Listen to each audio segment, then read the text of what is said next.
Suami ajak pelakor dan keluarga besar umroh pakai uangku. Ku blokir semua kartu kreditnya saat mereka di bandara.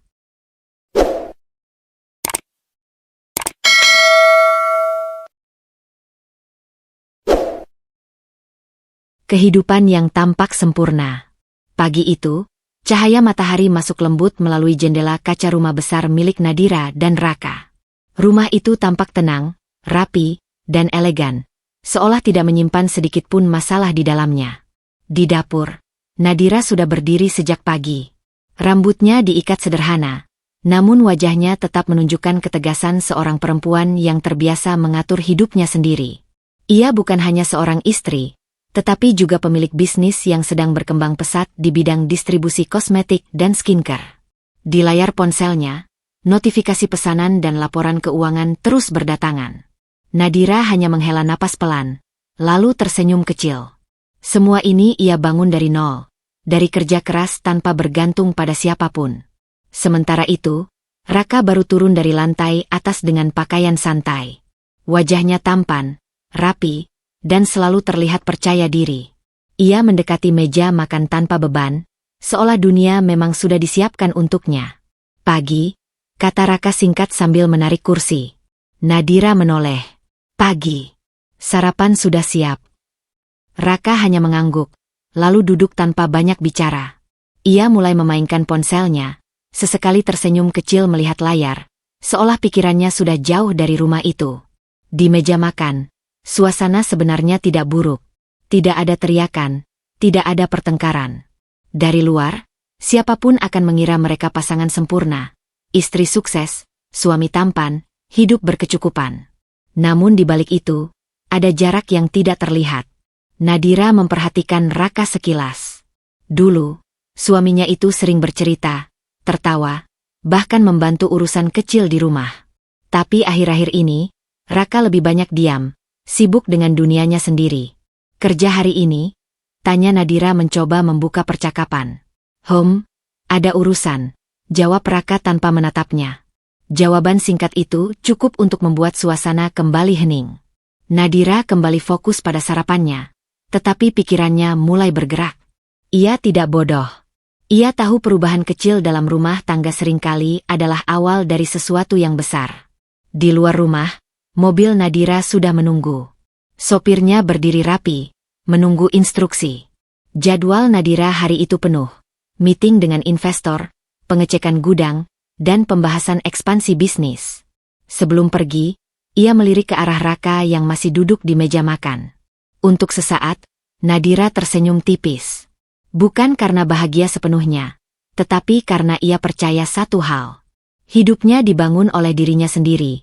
Dan itu tidak akan mudah runtuhannya karena perubahan sikap seseorang. Ia melangkah keluar rumah, membawa semua tanggung jawab dan kekuatannya. Di belakangnya, Raka masih duduk. Tanpa ia sadari, perlahan kehidupan, sempurna, yang mereka tunjukkan ke dunia mulai retak di tempat yang paling tidak terlihat. Retakan kecil. Hari-hari setelahnya berjalan seperti biasa, tetapi bagi Nadira, sesuatu sudah berubah, meski belum jelas bentuknya. Raka mulai berbeda. Bukan perubahan besar yang langsung terlihat, melainkan hal-hal kecil yang justru lebih mengganggu. Hal-hal yang dulu dianggap sepele, kini terasa seperti tanda peringatan yang perlahan menyala. Malam itu, Nadira masih bekerja di ruang kerjanya. Laptop terbuka, dokumen bisnis berserakan rapi di meja. Ia sedang mengecek laporan distribusi ketika suara pintu rumah terdengar dibuka. Jam sudah menunjukkan hampir tengah malam. Raka masuk tanpa banyak suara. Jaketnya masih terpasang, wajahnya lelah, tetapi bukan lelah karena pekerjaan yang jelas. Nadira menoleh sekilas. Baru pulang. Raka hanya mengangguk singkat. Iya, ada urusan. Tidak ada penjelasan tambahan. Tidak ada cerita seperti dulu. Bahkan tidak ada tatapan yang benar-benar mengarah padanya. Nadira menutup laptop pelan, mengamati suaminya yang langsung berjalan melewati ruang tamu menuju kamar. Raka, panggilnya pelan. Langkah itu berhenti sebentar. Aku sudah masak. Mau makan dulu. Raka menoleh sekilas, lalu menggeleng. Tidak lapar.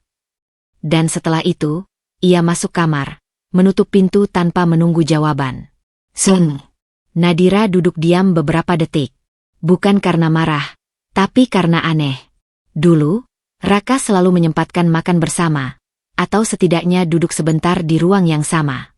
Kini, bahkan keberadaannya terasa seperti bayangan yang hanya singgah lalu menghilang. Hari demi hari setelahnya, pola itu terus berulang. Raka sering pulang larut. Kadang lebih awal, tetapi tetap dengan jarak yang sama. Ia lebih sering diam, sibuk dengan ponselnya, atau langsung mengurung diri di kamar. Saat Nadira mencoba mengajak bicara, jawabannya selalu singkat. Capek. Lagi banyak pikiran. Atau nanti saja. Tidak pernah lebih dari itu. Di sisi lain, Nadira tetap menjalani hidupnya seperti biasa. Bisnisnya semakin berkembang, timnya semakin besar, dan tanggung jawabnya semakin berat. Ia perempuan yang terbiasa menghadapi tekanan, tapi kali ini ada tekanan lain yang tidak bisa dijelaskan dengan angka atau laporan. Tekanan yang berasal dari rumahnya sendiri.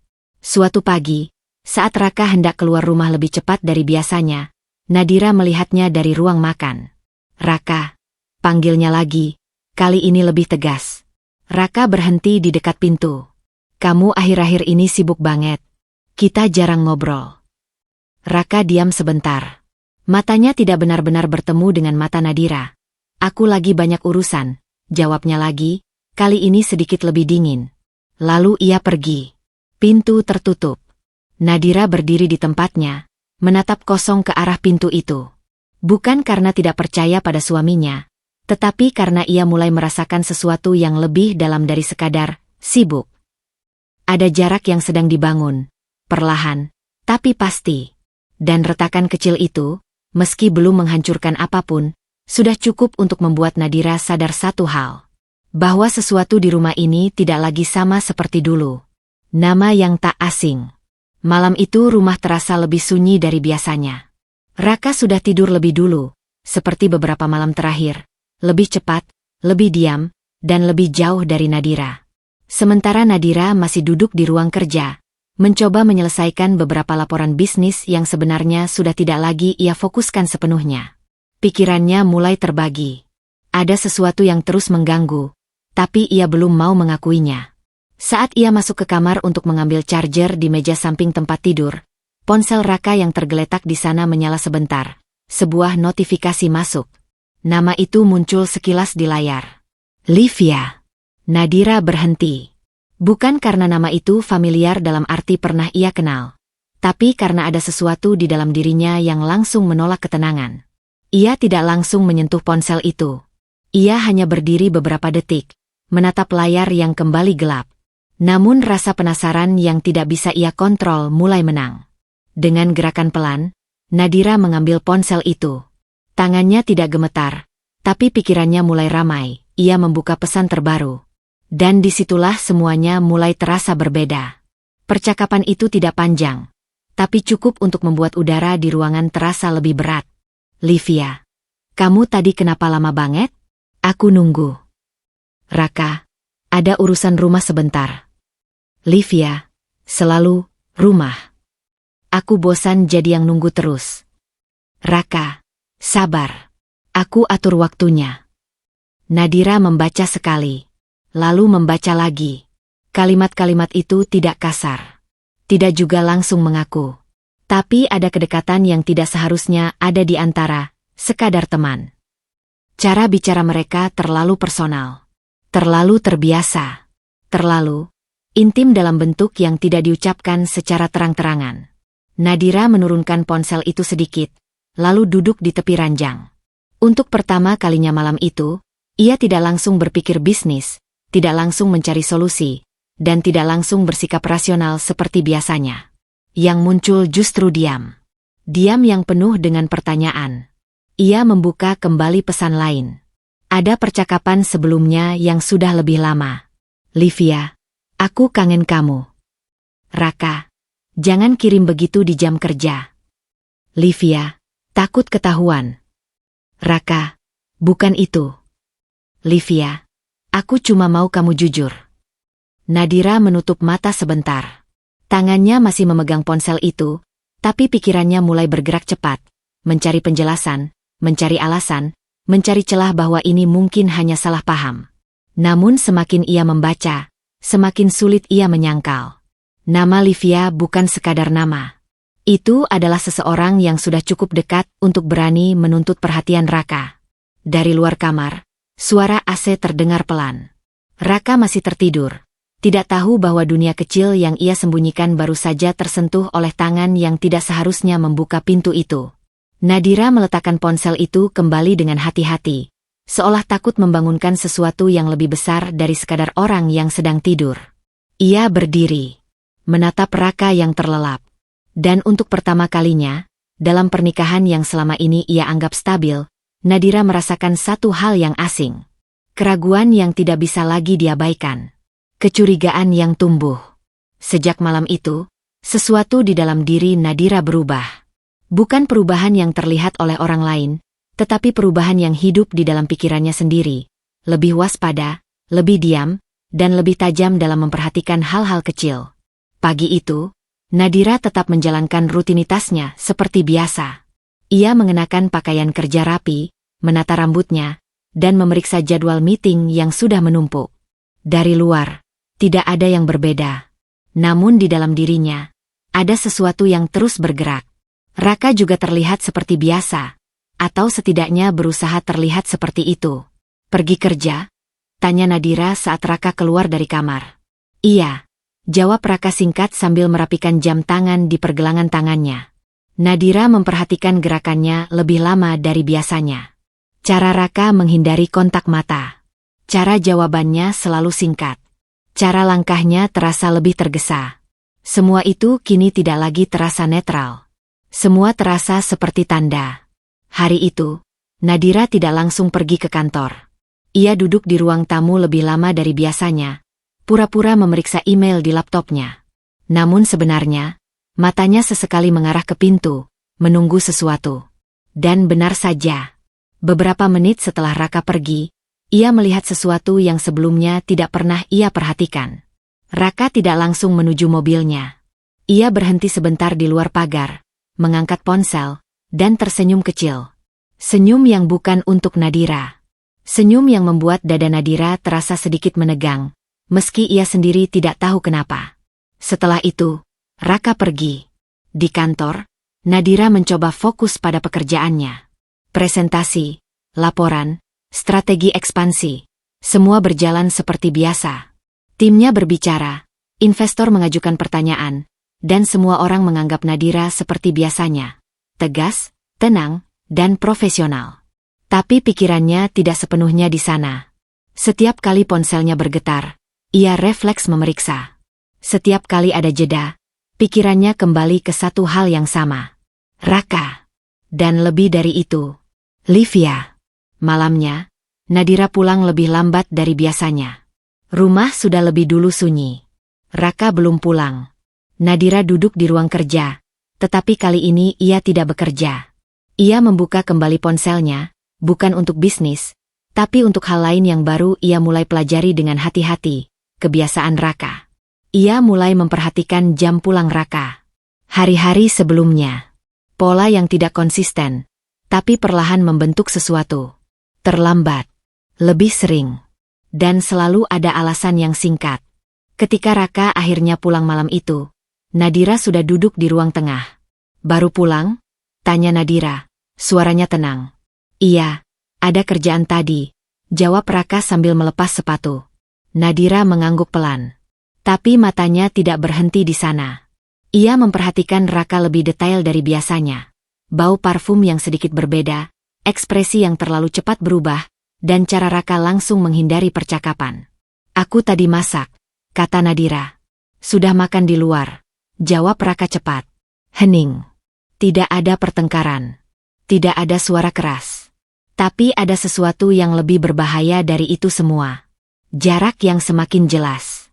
Malam itu, setelah Raka masuk kamar, Nadira tetap duduk lama di ruang tamu. Ia tidak lagi bertanya-tanya apakah ini hanya kebetulan. Karena instingnya sudah berbicara terlalu keras untuk diabaikan. Dan untuk pertama kalinya, Nadira tidak lagi hanya menjadi istri yang menunggu penjelasan. Ia mulai menjadi seseorang yang mengamati, mencatat, dan bersiap memahami sesuatu yang mungkin selama ini sengaja disembunyikan darinya. Fakta yang menyakitkan. Hari itu seharusnya berjalan seperti biasa. Nadira bahkan tidak berniat mencari kebenaran. Ia hanya ingin memastikan satu hal kecil yang sejak beberapa hari terakhir terus mengganggu pikirannya. Sebuah rasa tidak nyaman yang tidak bisa ia jelaskan dengan logika bisnisnya yang selalu rapi. Sore itu, ia meninggalkan kantor lebih cepat. Bukan karena pekerjaan selesai, tapi karena pikirannya sudah terlalu penuh. Ia tidak langsung pulang ke rumah. Mobilnya melaju pelan melewati jalan yang familiar, lalu berhenti di sebuah area yang tidak terlalu ramai. Sebuah kafe di pinggir jalan yang sering ia lewati, tapi tidak pernah ia masuki bersama Raka. Karena hari itu, Raka bilang sedang ada urusan. Dan insting Nadira tidak lagi mau diam. Dari kejauhan, Nadira melihat mobil Raka terparkir. Tangannya yang semula tenang di atas tas kini sedikit mengencang. Ia tidak langsung turun. Ia hanya duduk diam, menatap ke arah kaca kafe yang cukup besar untuk memperlihatkan suasana di dalamnya. Dan di sanalah ia melihatnya. Raka duduk berhadapan dengan seorang perempuan. Perempuan itu, Livia. Nadira tidak perlu bertanya siapa. Ia langsung tahu dari cara Raka menatapnya. Cara mereka berbicara. Cara kedekatan itu tidak perlu dijelaskan lagi dengan kata-kata. Livia tersenyum, lalu sedikit mendekat saat berbicara. Raka tidak menjauh. Justru sebaliknya, ia terlihat nyaman. Terlalu nyaman. Nadira membuka pintu mobil perlahan. Langkahnya keluar tanpa suara besar. Tapi setiap langkah terasa seperti semakin menekan dadanya sendiri. Ia berjalan pelan menuju kaca kafe. Dan semakin dekat, semakin jelas semuanya. Raka menyentuh tangan Livia. Hanya sebentar. Tapi cukup untuk menghancurkan sesuatu yang selama ini Nadira jaga dengan sepenuh hati. Dunia Nadira tidak langsung meledak. Ia tidak menangis. Tidak berteriak. Tidak langsung marah. Yang terjadi justru lebih sunyi dari itu semua. Seperti sesuatu di dalam dirinya tiba-tiba berhenti bekerja. Nadira berdiri beberapa detik di sana. Menatap. Membekukan momen itu di kepalanya. Raka tertawa kecil. Livia berbicara pelan. Dunia mereka berjalan, tanpa tahu bahwa dunia Nadira sedang runtuh di luar sana. Nadira akhirnya mundur satu langkah. Lalu satu langkah lagi. Tangannya perlahan mengepal, tapi wajahnya tetap tenang. Terlalu tenang. Seperti seseorang yang baru saja melihat sesuatu yang tidak bisa ia hapus, tapi juga tidak ingin ia tunjukkan. Ia kembali ke mobil. Menutup pintu. Dan untuk beberapa detik, hanya ada keheningan di dalam kabin itu. Baru setelah mobil menyala dan bergerak menjauh, Nadira menarik napas panjang. Bukan napas lega, tapi napas seseorang yang baru saja kehilangan sesuatu yang tidak bisa diperbaiki lagi. Matanya menatap lurus ke depan. Namun pikirannya sudah tidak lagi berada di jalan. Karena di dalam dirinya, satu hal baru saja lahir dengan sangat jelas. Ini bukan lagi sekadar kecurigaan. Ini adalah kenyataan. Dan kenyataan itu jauh lebih menyakitkan daripada apapun yang pernah ia bayangkan. Pengkhianatan terbuka. Sejak hari di kafe itu, Nadira tidak lagi menjadi orang yang sama. Bukan karena ia langsung berubah menjadi emosional atau kehilangan kendali, tetapi karena sesuatu di dalam dirinya sudah padam dalam cara yang berbeda. Bukan padam yang lemah, melainkan padam yang tenang, dingin, dan penuh kesadaran. Ia tidak lagi bertanya-tanya. Ia sudah melihat. Dan kini, ia hanya menunggu kebenaran itu menunjukkan dirinya tanpa perlu disembunyikan lagi. 3 hari setelah kejadian itu, Raka pulang ke rumah lebih awal dari biasanya. Namun kali ini, ia tidak datang sendiri. Nadira sedang duduk di ruang kerja ketika suara langkah kaki terdengar dari arah ruang tamu. Tidak hanya satu orang. Ada suara perempuan. Pelan, ringan, dan asing di dalam rumah itu. Nadira menutup laptopnya perlahan. Ia tidak buru-buru keluar. Tidak panik. Tidak penasaran seperti dulu. Ia hanya berdiri, dan berjalan dengan tenang. Di ruang tamu, Raka berdiri bersama Livia. Dan untuk pertama kalinya, tidak ada lagi upaya untuk menyembunyikan apapun. Livia berdiri sedikit lebih dekat dari yang pantas. Rambutnya rapi, wajahnya percaya diri, seolah rumah itu bukan tempat asing baginya. Raka melihat Nadira masuk. Tidak ada keterkejutan. Tidak ada rasa bersalah yang jelas terlihat. Hanya keheningan singkat. Lalu Raka berbicara. Dira, aku mau jujur. Nadira berdiri di tengah ruangan, menatap keduanya tanpa ekspresi berlebihan. Ini Livia, lanjut Raka. Kalimat itu terdengar sederhana. Tapi bagi Nadira, itu seperti palu yang jatuh pelan. Tidak keras, tapi menghancurkan sesuatu secara perlahan dari dalam. Raka melanjutkan, seolah sudah lama menyiapkan kalimat ini. Aku tidak mau kamu terus salah paham. Aku dan dia, serius. Livia tidak menunduk. Ia bahkan menatap Nadira langsung, tanpa rasa takut. Aku tidak ingin bersembunyi, ucap Livia pelan, tapi jelas. Suasana rumah itu berubah menjadi sesuatu yang dingin dan asing. Nadira mendengar semuanya.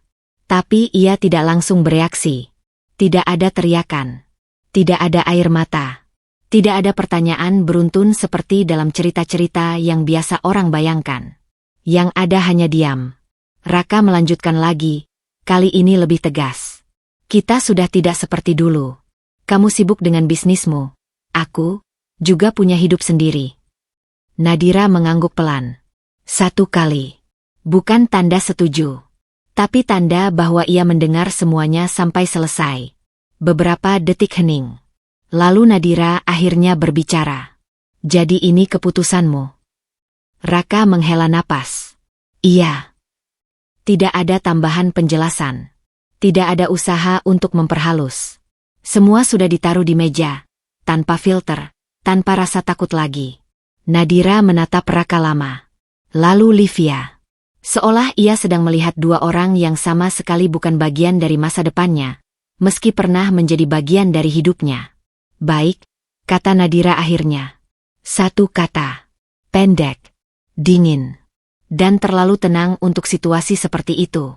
Raka sempat terdiam, seolah mengira akan ada reaksi lain. Tapi Nadira hanya berbalik. Kalau sudah selesai, aku ke kamar dulu. Langkahnya tidak cepat. Tidak terburu-buru. Tidak runtuh. Hanya menjauh. Namun di balik ketenangan itu, ada sesuatu yang mulai berubah dalam diri Nadira. Bukan air mata. Bukan amarah yang meledak. Tapi keputusan yang perlahan terbentuk di dalam diamnya. Karena malam itu, Nadira tidak lagi melihat ini sebagai pengkhianatan yang harus dipertanyakan. Ia melihatnya sebagai sesuatu yang lebih jelas. Pengkhianatan yang sudah memilih untuk tidak disembunyikan lagi. Diam yang berarti. Rumah itu tetap berdiri seperti biasa. Tapi suasananya sudah tidak lagi sama. Sejak pengakuan Raka dan kehadiran Livia di ruang tamu, Nadira tidak pernah lagi memperpanjang percakapan yang tidak perlu. Ia tetap menjalani rutinitasnya, tetap bekerja, tetap terlihat tenang di depan orang lain, seolah tidak ada yang berubah. Namun di dalam dirinya, semuanya sedang bergerak. Dan kali ini, Nadira memilih sesuatu yang berbeda dari biasanya. Diam. Raka sempat mencoba berbicara lagi keesokan harinya. Di meja makan, ia duduk lebih dulu, seperti menunggu sesuatu. Nadira, panggilnya. Nadira menaruh gelasnya pelan. Iya. Raka terlihat ragu sebentar. Soal kemarin. Nadira menatapnya. Tenang. Kemarin sudah selesai kamu jelaskan. Jawabnya singkat. Kalimat itu membuat Raka terdiam. Tidak ada emosi yang meledak. Tidak ada pertengkaran. Tidak ada tuntutan. Hanya batas yang ditarik tanpa suara. Sejak saat itu, Nadira berhenti bereaksi berlebihan terhadap apapun yang berkaitan dengan Raka. Jika Raka pulang larut, ia tidak bertanya. Jika Raka sibuk dengan ponselnya, ia tidak menegur. Jika Livia mulai terlihat semakin sering muncul dalam cerita Raka, Nadira hanya mendengar, tanpa komentar. Bagi orang luar, mungkin terlihat seperti Nadira menyerah. Tapi itu bukan penyerahan. Itu adalah pengamatan. Malam-malam Nadira kini berbeda. Ia tidak lagi menghabiskan waktu untuk mempertanyakan, kenapa. Ia mulai membuka laptopnya lebih lama, bukan untuk pekerjaan saja, tapi juga untuk hal lain yang sebelumnya tidak ia perhatikan. Akses keuangan, aset, dan struktur kepemilikan yang selama ini berjalan di belakang layar. Nama Raka ada di beberapa tempat, tapi bukan di semua. Dan di atas banyak hal, nama yang paling dominan tetap satu. Nadira. Dian, sahabatnya, sempat datang tanpa pemberitahuan. Saat melihat Nadira duduk tenang di ruang kerja, Dian mengerutkan dahi. "Kamu baik-baik aja?" tanya Dian hati-hati. Nadira tersenyum tipis. "Aku baik. Tapi ini soal Raka." Nadira menutup laptopnya perlahan. "Aku sudah tidak sibuk menjelaskan apapun lagi." Dian terdiam. Ada sesuatu di cara Nadira bicara yang berbeda. Bukan lemah. Bukan hancur. Tapi terkontrol. Setelah Dian pergi, Nadira duduk lebih lama di ruang kerja. Ia membuka satu folder baru di laptopnya. Kosong. Lalu ia mengetik satu judul sederhana. Rencana. Tidak ada detail. Tidak ada penjelasan. Hanya satu kata. Namun kata itu cukup untuk mengubah arah segalanya. Di sisi lain, Raka mulai merasa aneh dengan perubahan Nadira. Tidak ada lagi pertanyaan. Tidak ada lagi reaksi. Tidak ada lagi usaha untuk mempertahankan percakapan. Yang tersisa hanya keheningan yang membuatnya tidak nyaman. Sementara Livia semakin sering masuk dalam hidup Raka, Nadira justru semakin menjauh, tanpa benar-benar pergi.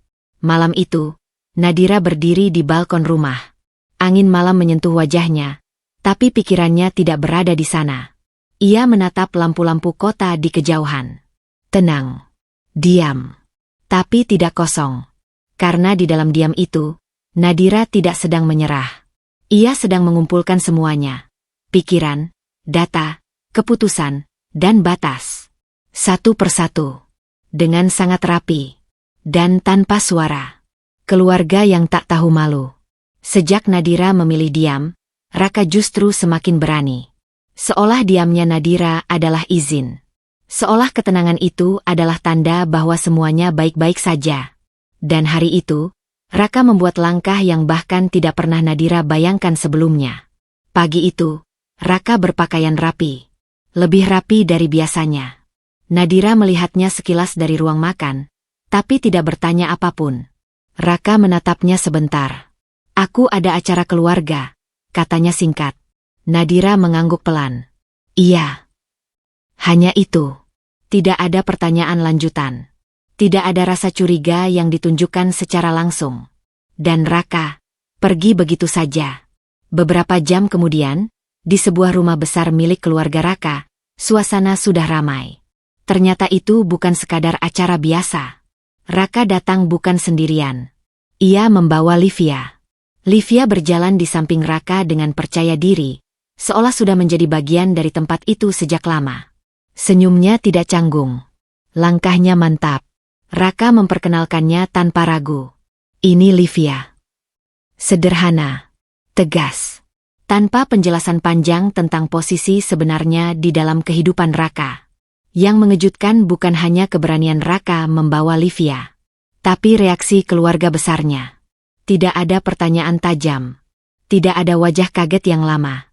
Bahkan tidak ada rasa tidak nyaman yang jelas terlihat.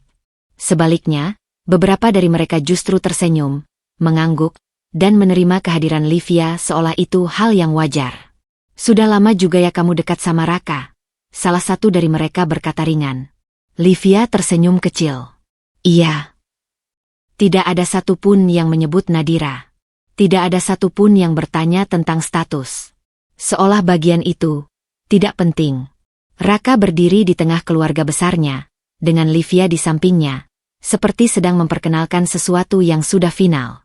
Dan anehnya, ia tidak merasa bersalah. Ia bahkan terlihat lega. Seolah ia akhirnya tidak perlu bersembunyi lagi. Di sudut ruangan, suasana itu terasa semakin tidak masuk akal bagi siapapun yang masih memiliki batas moral yang jelas. Tapi di sana, batas itu seperti tidak pernah ada. Livia duduk dengan nyaman, berbicara ringan dengan beberapa anggota keluarga Raka, seolah ia memang sudah diterima. Raka sesekali tersenyum, menikmati suasana itu. Dan nama Nadira tidak disebut sama sekali. Sementara itu, di rumah yang jauh lebih tenang, Nadira sedang duduk sendirian di ruang kerja. Ponselnya bergetar. Dian mengirim pesan singkat. Kamu tahu Raka sekarang lagi sama Livia di acara keluarganya. Nadira membaca pesan itu sekali. Lalu sekali lagi. Tidak ada perubahan ekspresi yang besar. Tidak ada reaksi spontan. Hanya keheningan yang panjang. Nadira meletakkan ponselnya pelan. Menatap meja di depannya. Dan untuk pertama kalinya, ia tidak merasa ingin bertanya, kenapa? Karena jawabannya mulai terlihat jelas, bukan di kata-kata, tapi di tindakan. Di luar sana, Raka sedang memperkenalkan Livia ke dunia yang seharusnya masih memiliki batas. Dan dunia itu, menerima tanpa mempertanyakan.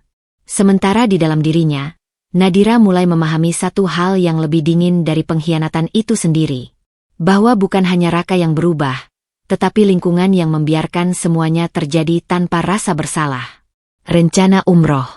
Rumah itu kembali dipenuhi percakapan yang terdengar seperti kabar baik bagi semua orang, kecuali Nadira. Hari itu Raka pulang dengan wajah yang berbeda. Lebih hidup. Lebih bersemangat. Seperti seseorang yang baru saja mendapatkan persetujuan atas keinginannya sendiri. Nadira sedang duduk di ruang kerja ketika Raka masuk tanpa banyak basa-basi. Aku mau ngomong, kata Raka. Nadira menutup laptopnya pelan. Iya. Raka berdiri tegak, seperti sedang mengumumkan sesuatu yang penting.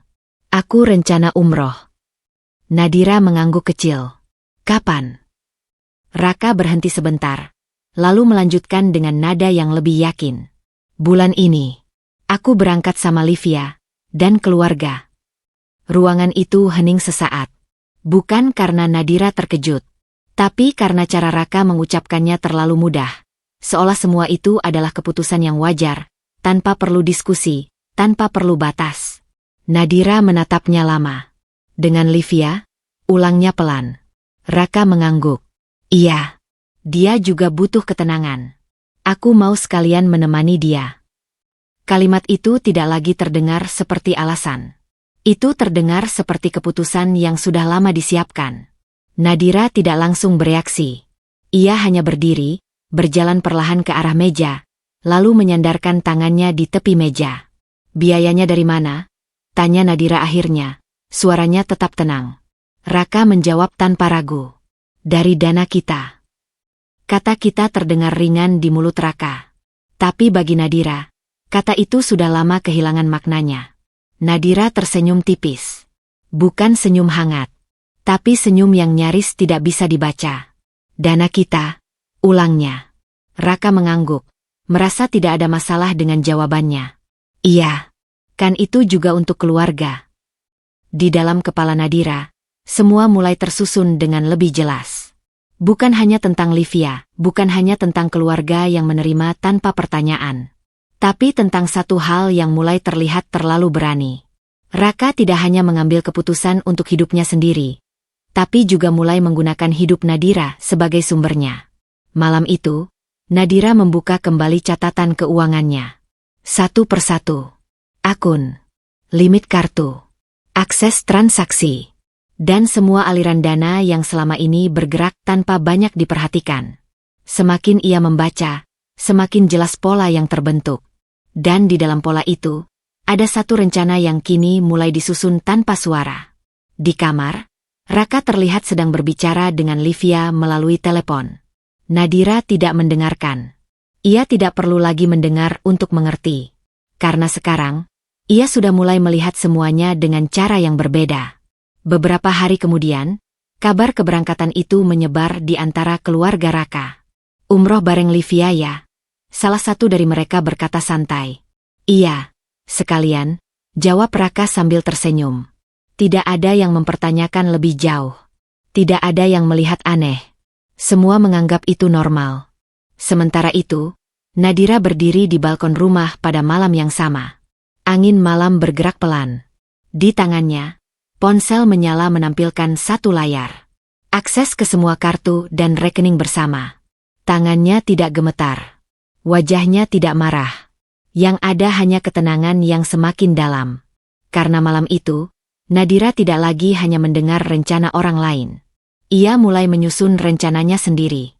Dan untuk pertama kalinya, Ia tahu dengan pasti. Perjalanan ini tidak akan berakhir seperti yang mereka bayangkan. Luka yang dalam. Malam setelah pengumuman umroh itu, rumah terasa lebih dingin dari biasanya. Bukan karena udara, tapi karena suasana yang tidak lagi memiliki kehangatan yang sama. Raka tampak sibuk sendiri. Livia terus muncul dalam percakapan, rencana, dan pesan yang masuk tanpa henti. Sementara Nadira, tetap seperti biasa. Tenang, rapi, tidak banyak bicara. Tapi di dalam dirinya, sesuatu sedang retak lebih dalam dari sebelumnya.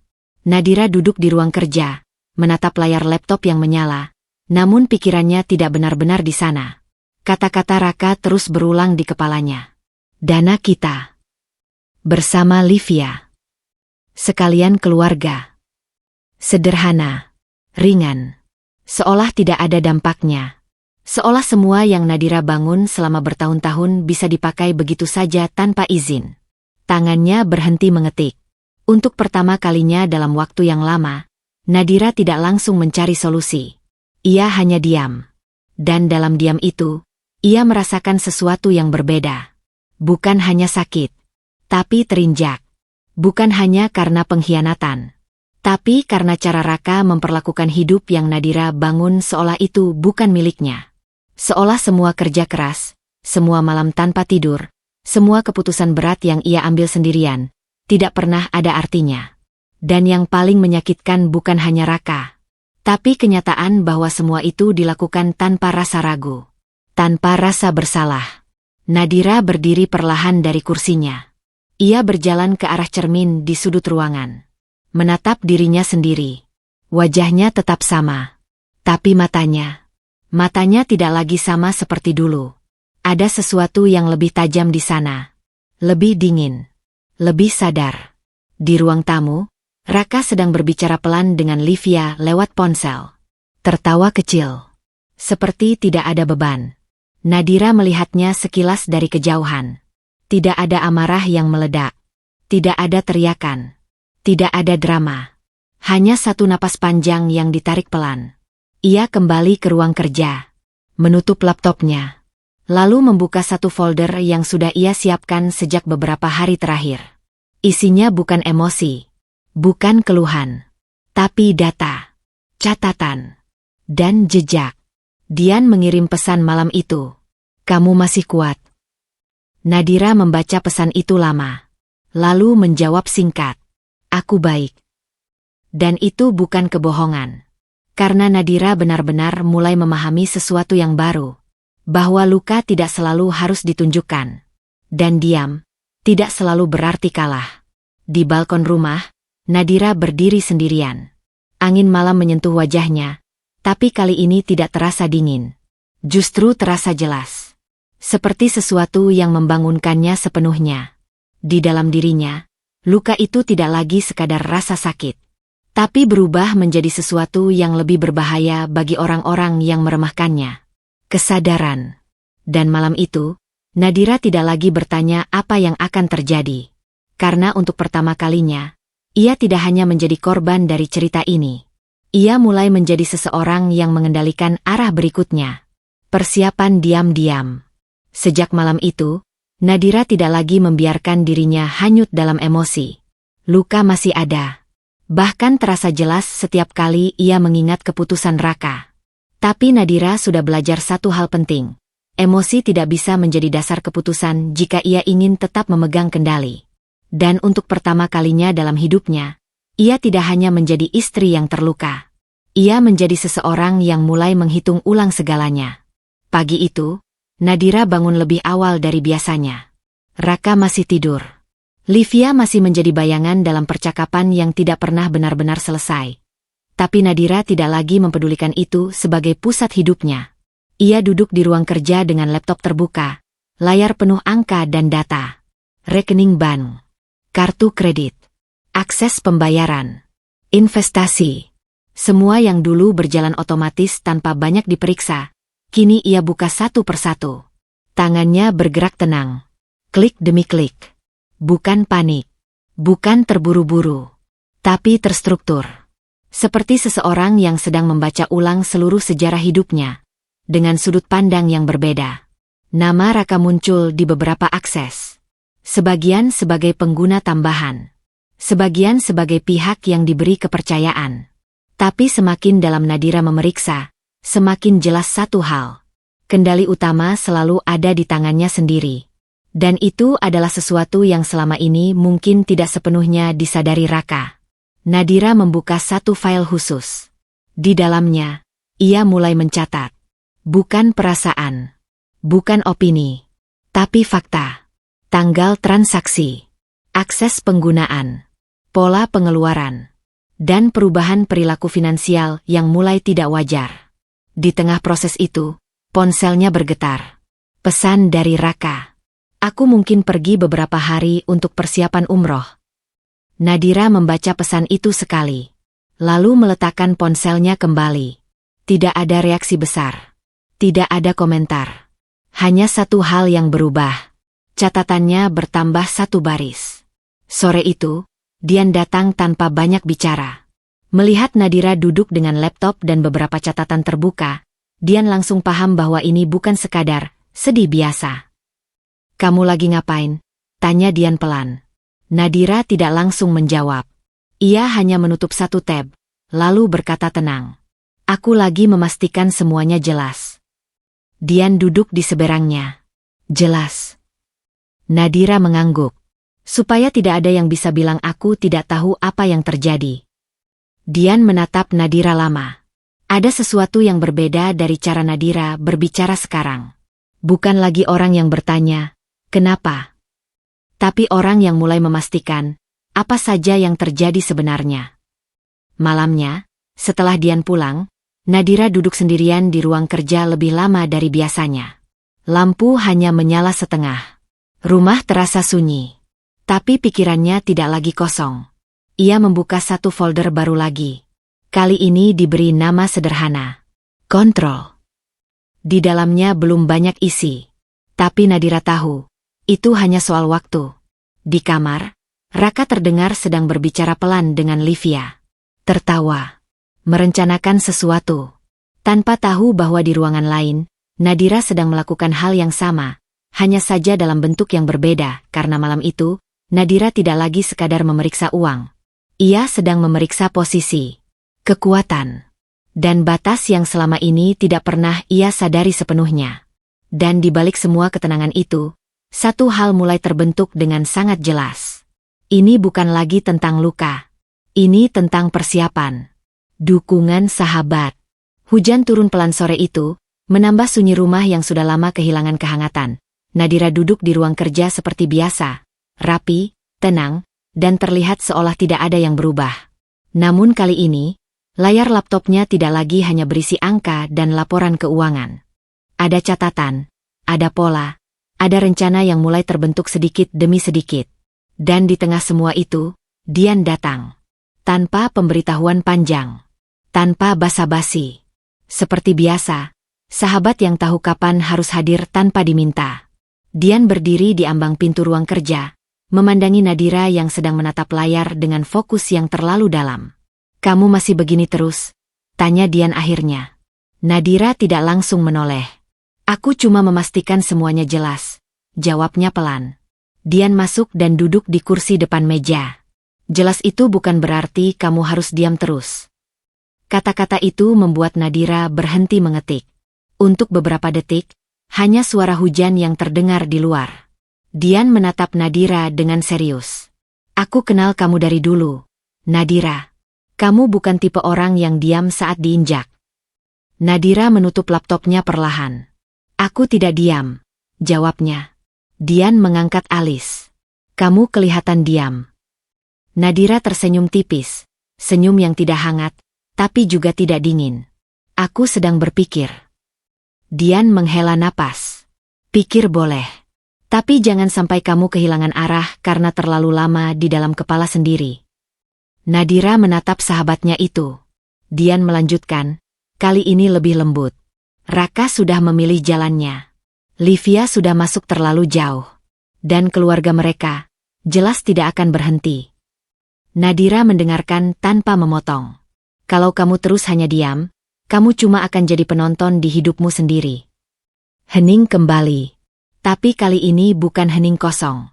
Hening yang penuh tekanan. Nadira berdiri pelan, berjalan ke jendela. Di luar, hujan semakin rapat. Aku tidak ingin terlihat emosional, katanya akhirnya. Dian mengangguk. Bagus. Nadira menoleh. Aku tidak mau kalah karena emosi. Dian tersenyum kecil, sedikit lega. Itu yang aku mau dengar. Dian berdiri dan mendekat. Dengar ya, katanya pelan tapi tegas. Kalau kamu mau balas ini, jangan pakai marah. Nadira menatapnya. Lalu pakai apa? Dian menjawab tanpa ragu. Pakailah kepala kamu, bukan luka kamu. Kalimat itu diam beberapa detik di udara. Nadira tidak langsung menjawab. Tapi sesuatu di dalam dirinya seperti bergerak lebih jelas. Bukan amarah yang naik, tapi kesadaran yang semakin tajam. Aku bukan minta kamu membalas untuk menyakiti, lanjut Dian. Aku cuma tidak mau kamu kalah di cerita yang kamu sendiri punya semua bukti dan kendali. Nadira mengangguk pelan. Untuk pertama kalinya malam itu, ia tidak merasa sendirian dalam pikirannya. Setelah Dian pergi, rumah kembali sunyi. Tapi kali ini, sunyi itu berbeda. Tidak kosong.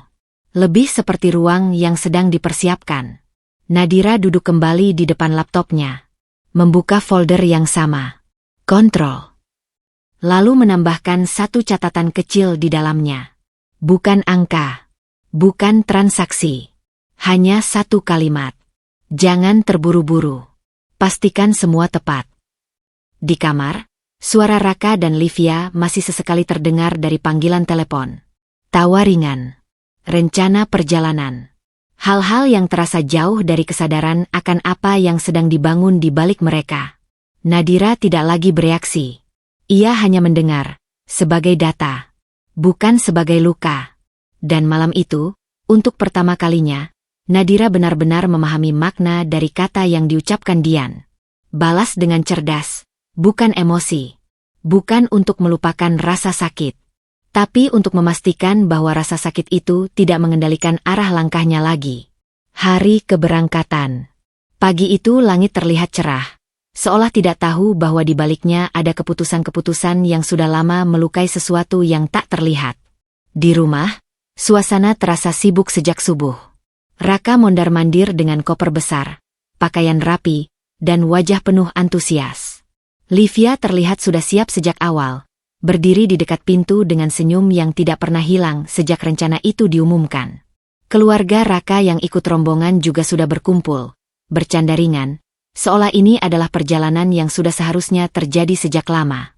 Dan di tengah semua itu, Nadira berdiri di sudut ruang tamu. Diam. Tenang. Mengamati. Raka melirik Nadira sesaat. Kalau ada apa-apa di rumah, kamu urus ya, katanya ringan, seperti sedang menitipkan hal kecil. Nadira menatapnya. Ya, jawabnya singkat. Tidak ada nada tinggi. Tidak ada protes. Tidak ada penolakan. Hanya satu kata yang terasa terlalu ringan untuk menampung semua hal yang sebenarnya sedang terjadi. Livia berjalan melewati Nadira dengan koper kecil di tangan. Untuk sesaat, pandangan mereka bertemu. Tidak ada sapaan. Tidak ada rasa sungkan. Hanya tatapan yang singkat, tapi penuh kesadaran dari dua orang yang berada di posisi berbeda dalam cerita yang sama. Livia tersenyum kecil, lalu pergi. Nadira tidak membalas. Di luar rumah, mobil sudah menunggu. Raka dan rombongan masuk satu persatu dengan suasana yang hampir seperti liburan keluarga mewah. Tawa terdengar. Obrolan ringan mengalir. Dan semua itu terlihat seperti sesuatu yang normal bagi mereka. Seolah tidak ada sisi lain dari cerita ini yang perlu dipertanyakan. Nadira berdiri di teras rumah, memperhatikan mereka pergi. Raka sempat menoleh dari dalam mobil. Sekilas. Seperti memastikan sesuatu. Nadira tetap berdiri di tempatnya. Tidak melambaikan tangan. Tidak tersenyum lebih dari yang diperlukan. Hanya tatapan datar yang tidak memberi petunjuk apapun tentang apa yang sedang terjadi di dalam dirinya. Mobil bergerak perlahan keluar dari halaman. Semakin jauh. Semakin kecil. sampai akhirnya hilang di tikungan jalan. Dan rumah kembali sunyi. Beberapa detik kemudian, Nadira masuk kembali ke dalam rumah. Menutup pintu pelan. Tidak ada suara dramatis. Tidak ada momen runtuh. Hanya keheningan yang kembali mengambil tempatnya. Ia berjalan ke ruang kerja. Laptop sudah menyala sejak pagi. Di layar, beberapa catatan terbuka. Akses keuangan, jadwal transaksi, dan daftar sistem yang sudah ia susun rapi selama beberapa hari terakhir. Semua siap. Semua menunggu. Ponselnya bergetar. Pesan dari Raka. Kami sudah di jalan. Doain lancar ya. Nadira membaca pesan itu tanpa ekspresi. Lalu meletakkan ponselnya kembali. Tidak ada balasan. Di luar sana, Raka merasa sedang memulai perjalanan suci yang penuh makna. Dengan Livia di sampingnya. Dengan keluarga yang mendukung tanpa banyak pertanyaan. Dengan rasa percaya diri bahwa semuanya berjalan sesuai rencana. Namun di dalam rumah yang kini kosong itu, Nadira tidak sedang menunggu. Ia sedang memastikan bahwa setiap langkah yang sudah diambil, sudah tercatat dengan jelas. Ia membuka satu folder terakhir di laptopnya. Menatapnya lama. Lalu berbisik pelan, hampir tidak terdengar. Akhirnya dimulai. Dan hari itu, untuk pertama kalinya, perjalanan tidak hanya dimulai di bandara, tapi juga di tempat lain yang jauh lebih sunyi. Di keputusan Nadira untuk tidak lagi menjadi orang yang hanya ditinggalkan tanpa arah. Senyum terakhir. Bandara pagi itu ramai seperti biasa. Suara koper bergulir, pengumuman keberangkatan, dan langkah kaki yang tidak pernah berhenti. Raka dan rombongan sudah masuk area keberangkatan. Semua terlihat rapi, penuh semangat, seolah perjalanan ini adalah momen yang paling mereka nantikan. Livia berjalan di samping Raka, sesekali tersenyum kecil, sementara keluarga Raka terlihat santai, berbicara tentang rencana ibadah dan perjalanan yang mereka anggap sudah seharusnya terjadi.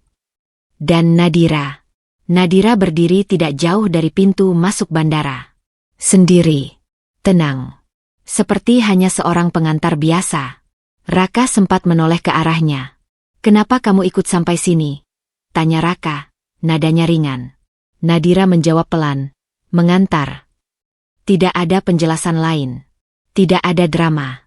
Tidak ada permintaan untuk berubah pikiran. Livia juga sempat melihat Nadira. Kali ini tatapannya tidak lagi ragu seperti pertama kali.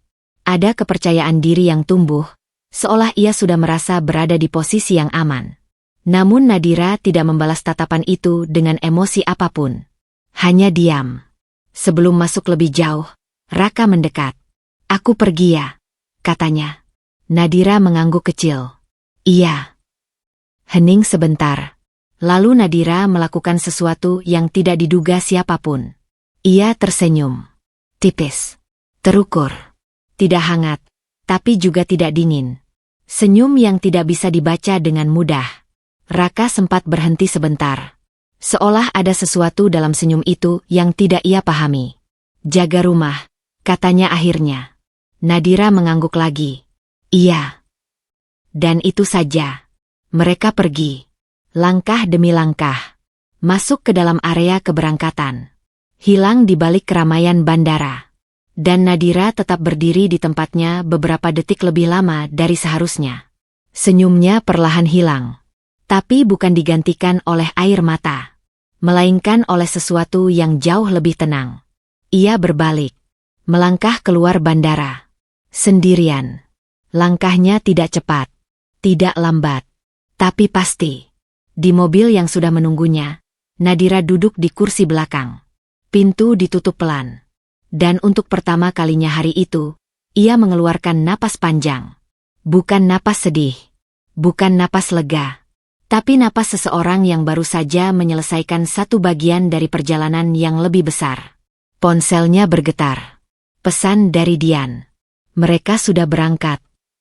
Nadira melihat layar itu beberapa detik. Lalu mengetik jawaban singkat. Sudah.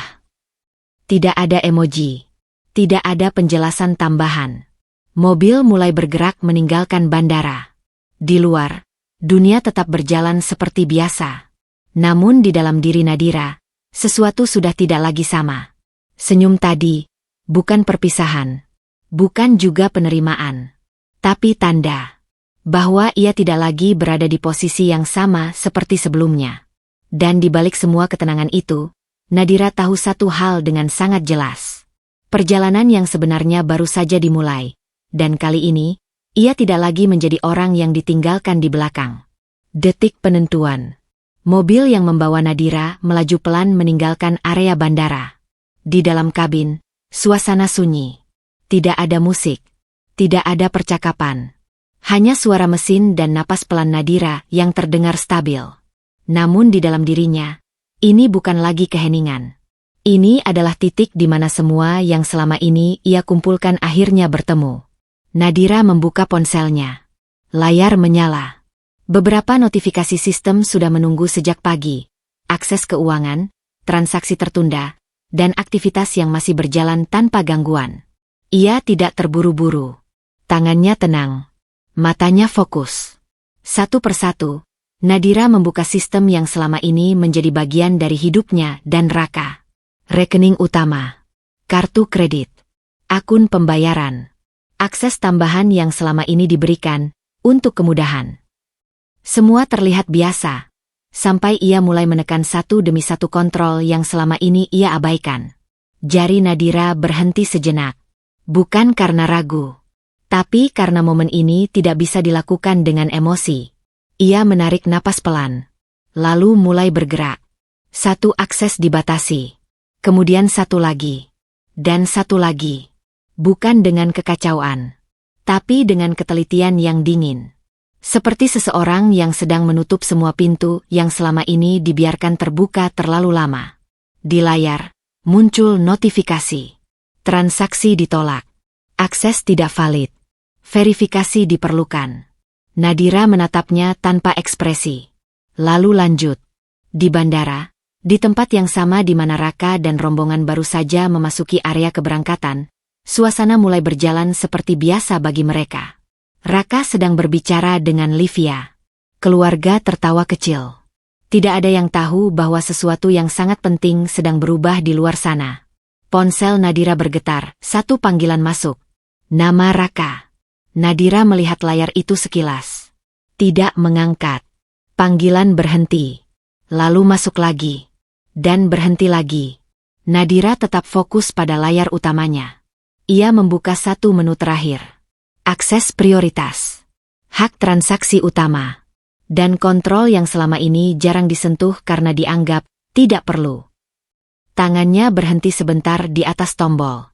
Bukan karena ragu. Tapi karena ini adalah garis terakhir.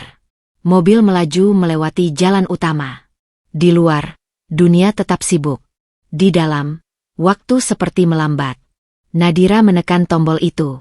Satu kali. Tenang. Pasti. Di layar, status berubah. Akses dibekukan. Sistem terkunci. Tidak ada ledakan. Tidak ada suara keras. Tidak ada momen dramatis.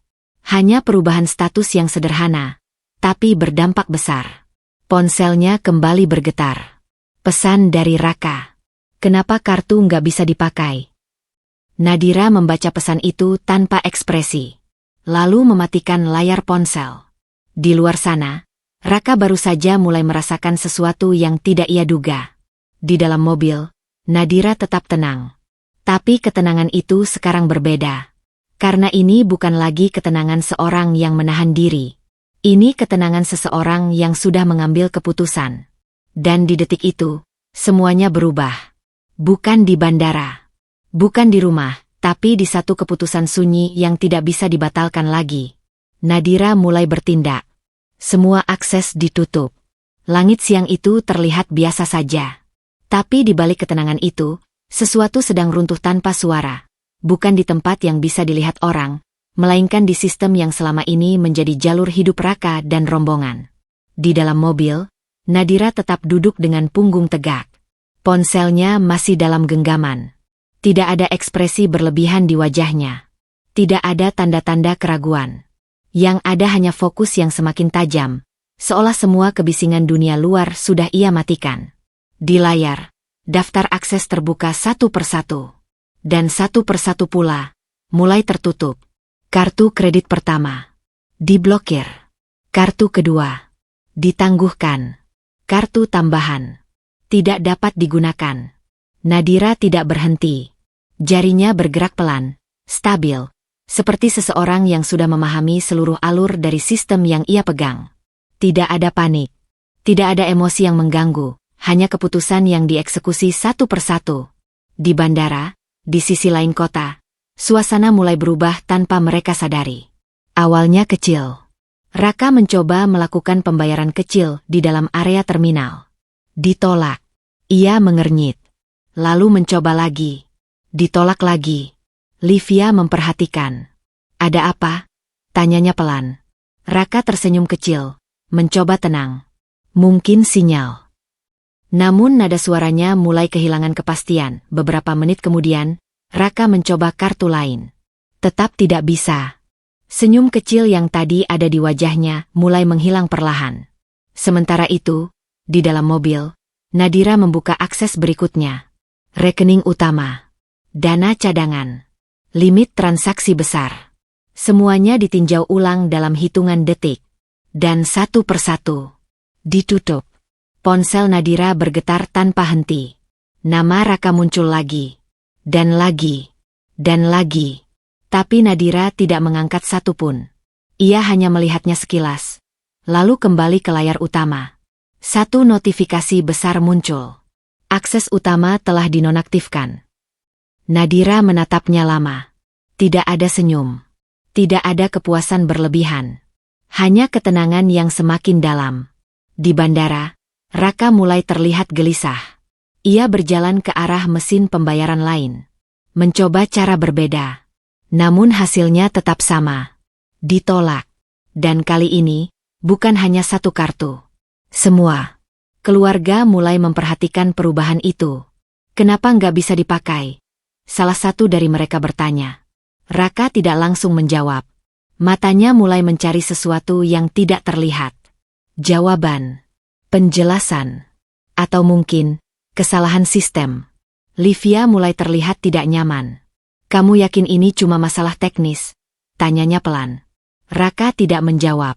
Karena untuk pertama kalinya, ia tidak punya jawaban yang bisa ia yakini sendiri. Di dalam mobil, Nadira menutup satu sistem terakhir. Lalu berhenti.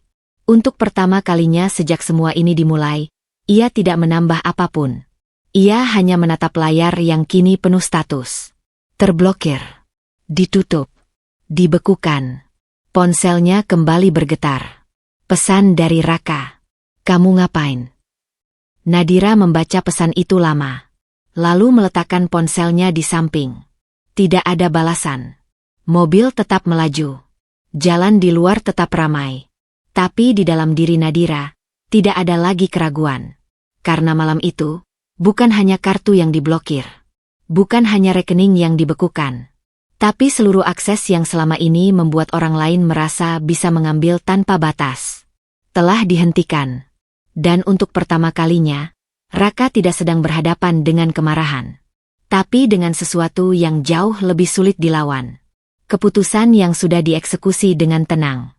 Kepanikan di bandara.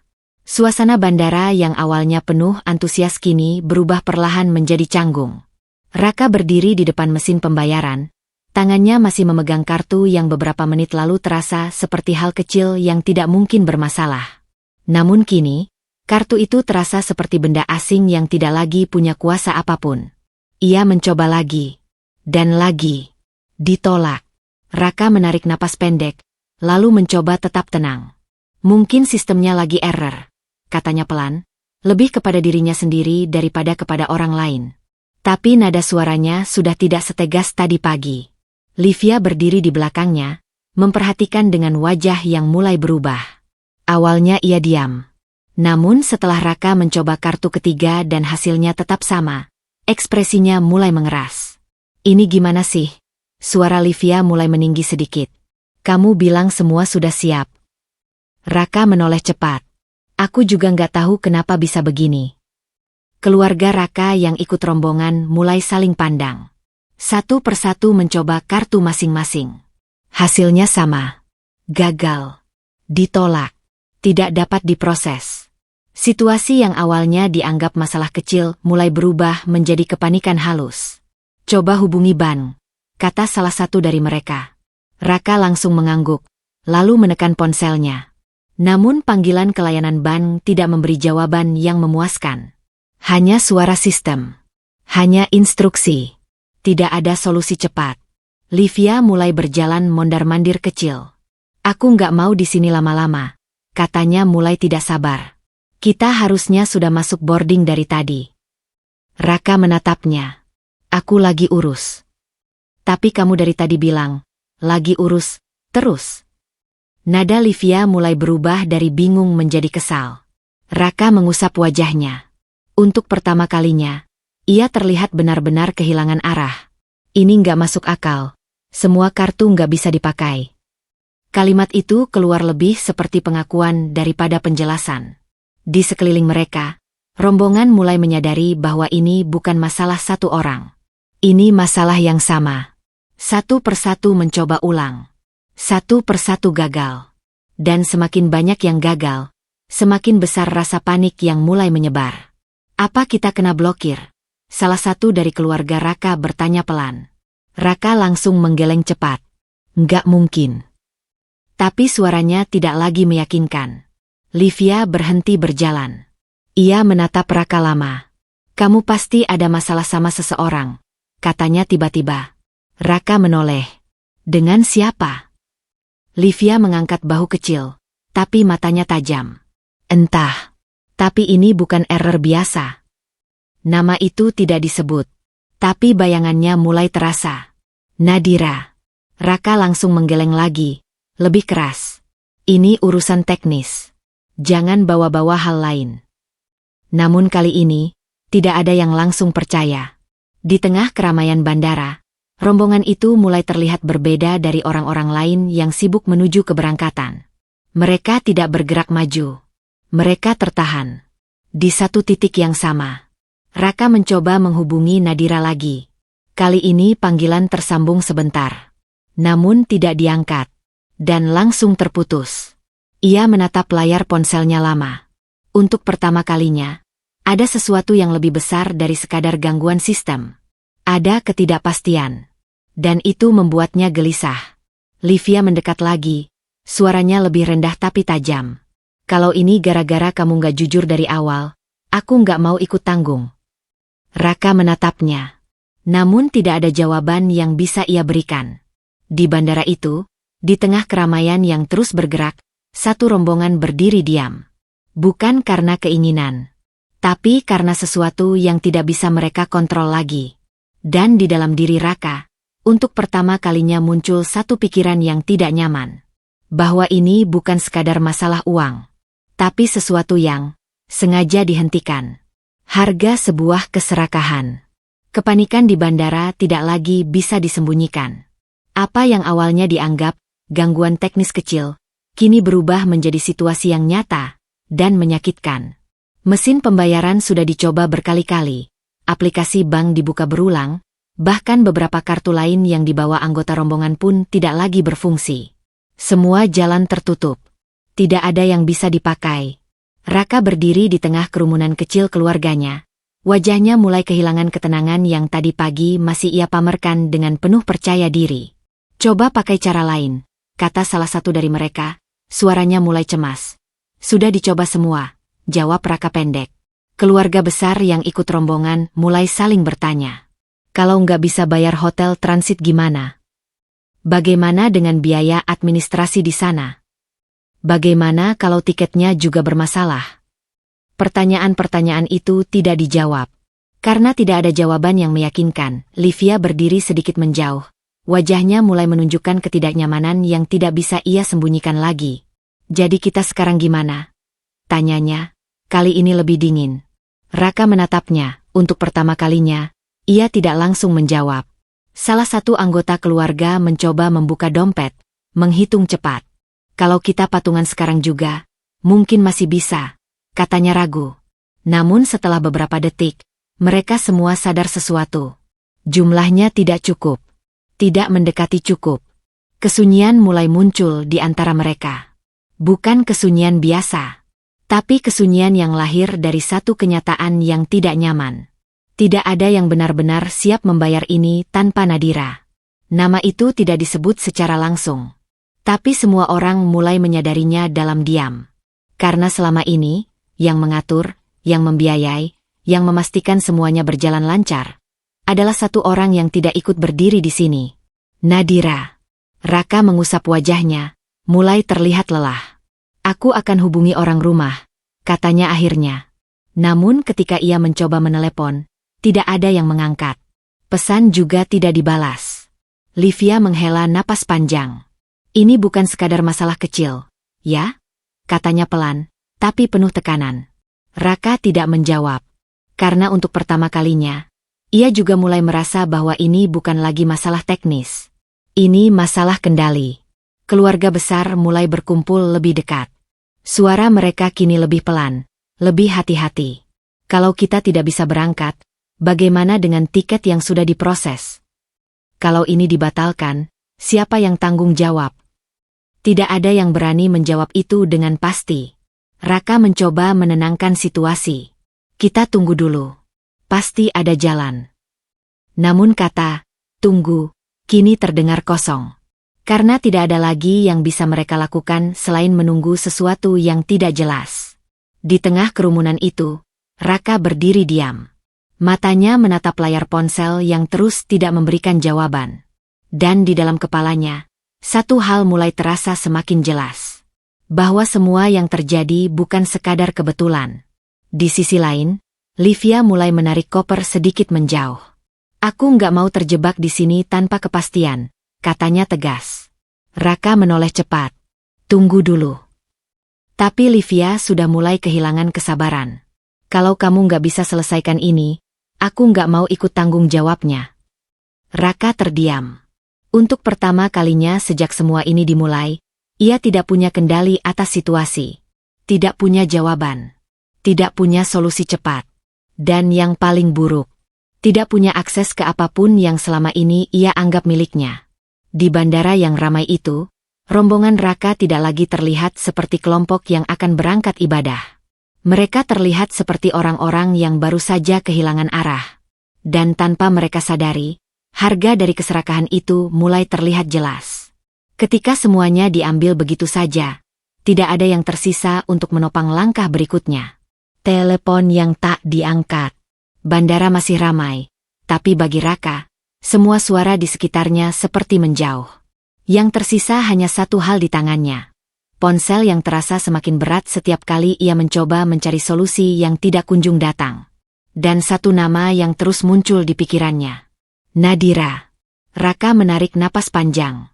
Kali ini ia tidak lagi menunggu sistem, tidak lagi mencoba kartu, tidak lagi berdebat dengan keadaan. Ia langsung menekan nama Nadira di kontaknya. Memanggil. Nada sambung terdengar. 1, 2, 3. Lalu. Tidak diangkat. Raka mengernyit. Ia mencoba lagi. Kali ini lebih cepat. Lebih panik. Memanggil. Masih tidak diangkat. Livia yang berdiri tidak jauh darinya mulai memperhatikan. Kamu hubungi siapa lagi? Tanyanya. Raka tidak menjawab. Tangannya sudah bergerak lagi. Mencoba ulang. Ketiga kali. Keempat kali. Kelima kali. Hasilnya tetap sama. Di dalam layar, tidak ada penolakan formal. Tidak ada pesan error. Hanya satu hal yang semakin jelas. Tidak tersambung. Raka berhenti sejenak. Menatap layar ponselnya lama. Lalu mencoba membuka aplikasi pesan. Mengirim pesan singkat. Nadira, angkat teleponnya. Tanda centang muncul. Terkirim. Namun tidak ada balasan. Ia mencoba nomor lain. Nomor kantor. Nomor cadangan. Nomor yang selama ini selalu bisa dihubungi. Satu persatu. Tidak aktif. Tidak bisa dihubungi. Tidak tersambung. Untuk pertama kalinya, Raka merasakan sesuatu yang tidak ia duga. Bukan hanya panik, tapi kehilangan kendali. Livia mendekat. Dia nggak angkat. Tanyanya langsung. Raka menggeleng pelan. Semua nomor nggak bisa dihubungi. Livia terdiam sebentar. Lalu menghela napas. Berarti ini bukan cuma soal kartu. Kalimat itu jatuh pelan, tapi cukup untuk membuat suasana di sekitar Raka semakin berat. Di belakang mereka, keluarga besar mulai memperhatikan. Satu persatu mulai memahami arah situasi. Coba hubungi lagi, kata salah satu dari mereka. Raka mengangguk cepat. Namun tangannya kini sedikit gemetar. Ia mencoba sekali lagi. Dan sekali lagi. Dan sekali lagi. Tetap tidak ada jawaban. Raka akhirnya menurunkan ponselnya. Menatap layar kosong itu seperti sedang menatap sesuatu yang tidak lagi ia kenali. Dia sengaja nggak angkat, gumam Livia pelan. Raka langsung menoleh. Jangan mulai. Tapi suaranya tidak lagi tegas. Lebih seperti permintaan agar situasi ini tidak semakin buruk. Namun di dalam dirinya sendiri, pertanyaan itu sudah muncul. Dan sulit diabaikan. Kenapa semua akses ditutup? Kenapa semua nomor tidak bisa dihubungi? Kenapa sekarang Nadira menghilang dari jangkauan? Di tengah keramaian bandara, Raka berdiri diam. Ponselnya masih di tangan. Namun untuk pertama kalinya dalam hidupnya, alat yang selalu ia andalkan itu tidak lagi memberinya jawaban apapun. Dan di dalam kepalanya, satu kemungkinan mulai tumbuh pelan-pelan. Bukan kebetulan. Bukan error. Bukan sistem. Tapi keputusan. Dari seseorang yang selama ini ia anggap hanya diam. Nadira. Kehancuran harga diri. Bandara yang tadi terasa seperti gerbang keberangkatan kini berubah menjadi ruang yang menekan. Raka berdiri di tengah rombongan, ponsel masih tergenggam erat, namun tidak lagi menjadi alat yang bisa ia andalkan. Layar itu hanya menampilkan satu hal yang berulang-ulang. Tidak ada jawaban, tidak ada akses, tidak ada kendali. Dan untuk pertama kalinya dalam hidupnya, Raka tidak tahu harus berdiri sebagai apa. Orang-orang di sekelilingnya mulai tidak lagi berbisik. Mereka mulai berbicara jelas. Jadi kita batal berangkat. Uangnya gimana sekarang? Ini siapa yang tanggung jawab? Pertanyaan-pertanyaan itu tidak lagi diarahkan ke sistem, atau ke pihak bank, atau ke keadaan. Sekarang, semuanya mengarah kepadanya. Raka mencoba tetap berdiri tegak. Aku lagi cari solusi, katanya. Suaranya terdengar lebih pelan dari yang ia inginkan. Namun kalimat itu tidak lagi memiliki kekuatan seperti dulu. Tidak ada yang langsung percaya. Tidak ada yang langsung tenang. Livia berdiri di sampingnya, tapi jaraknya kini terasa berbeda. Lebih dingin. Lebih menjaga diri. Aku nggak mau ikut kalau ini nggak jelas, katanya akhirnya. Kalimat itu tidak keras, tapi cukup untuk membuat beberapa orang di rombongan saling menatap. Raka menoleh cepat. Livia, tunggu dulu. Tapi Livia sudah menggeleng. Aku nggak mau kelihatan ikut dalam sesuatu yang nggak aku pahami. Keluarga Raka mulai bergerak pelan. Bukan lagi dalam arah yang sama. Ada yang mulai duduk. Ada yang mulai mengatur ulang koper. Ada yang mulai menghitung ulang kemungkinan pulang. Suasana yang tadinya penuh harapan kini berubah menjadi kekacauan yang tertahan. Dan di tengah semua itu, Raka berdiri. Sendirian di pusat kerumunan yang dulu ia anggap sebagai rombongan yang solid. Namun sekarang, ia mulai menyadari sesuatu yang jauh lebih menyakitkan daripada sekadar kegagalan perjalanan. Ini bukan hanya tentang uang. Bukan hanya tentang kartu yang diblokir. Bukan hanya tentang akses yang hilang. Ini tentang cara orang lain mulai melihatnya.